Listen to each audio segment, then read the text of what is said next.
I want the So in this place, anybody that knows me here, you know me, okay. So help me hold this side. All right. So I'm here today within a very short time to share what we do at Seed and how it can benefit every single one of us. If they give me 10 hours, I won't finish what we have done so far. But I want to share what we can benefit now based on what we have been doing. And I'm excited that our state president has already given us a background as to the history of low-fee private schools in Lagos and the relationship with government. I do not own a school. I do not sit on the board of any school. So why do I do what I do? And I think that is the first place I should start so that we are clear why I do what I do.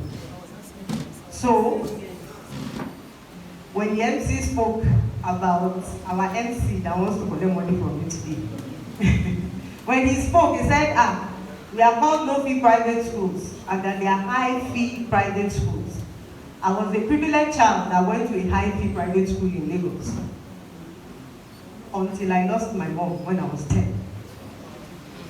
And that situation, combined with many other things, when I was 13 years old, I had to make a decision of my life because I had to leave that high-fee private school. And my option was to either go to a public school in Lagos or cover my shame. You know when you wear uniform of big private school, then you now wear uniform of public school and live the same environment. You know, it's very shameful. So they offered me an option to go to a low-fee private school in Ibadan. So I packed my load. I said, let me just cover my shame. I cannot be seen in the same uniform of a high-fee private school, and then I'll now go to public school.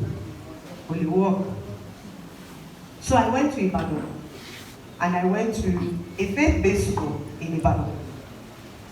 And that was the only reason I was able to complete secondary school and go to university. So that's why I do what I do. And that is why I'm passionate about what I do. Because without that low-fee private school, I wouldn't be here today with complete education.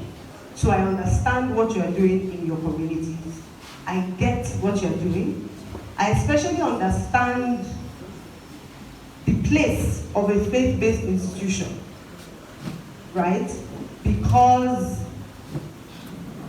I can see we have a school attached to this mosque. Without this school, there are many children in this community that will not get access to education. And so I understand why we do what we do. And that is why my own life's mission is not to start a school, because there are many of you already. It is to encourage you to continue to do what you are doing better. Because we don't blame them, but government has not met the needs of the people. And so we have stepped up to be able to do the work that government is supposed to do. Lagos State has over 30 million people. Half of those 30 million people are under 19, and there are only 1,700 public schools in Lagos, with only 300 of them being secondary schools. Imagine the number of children. If those were the only schools available, imagine how many children that will not get access to any form of education if you don't exist. So I'd like us to give ourselves a round of applause for the great work that we are doing. Give yourself a round of applause. You might think your school is small, but you are doing great work, and we appreciate you. We appreciate you dearly. Because me, I can beat somebody's child. I cannot run a school. I cannot. My 2 children, they know me. I don't have patience. I might seem very calm, but I cannot run a school. So I really appreciate anyone that says that they want to run a school. So that is why we do what we do. And in the introduction, they mentioned 3 things that we do. And I just want to quickly let us understand those 3 things. The first thing is advocacy. The second is evidence. And the third is a learning network. So I'm going to start from behind.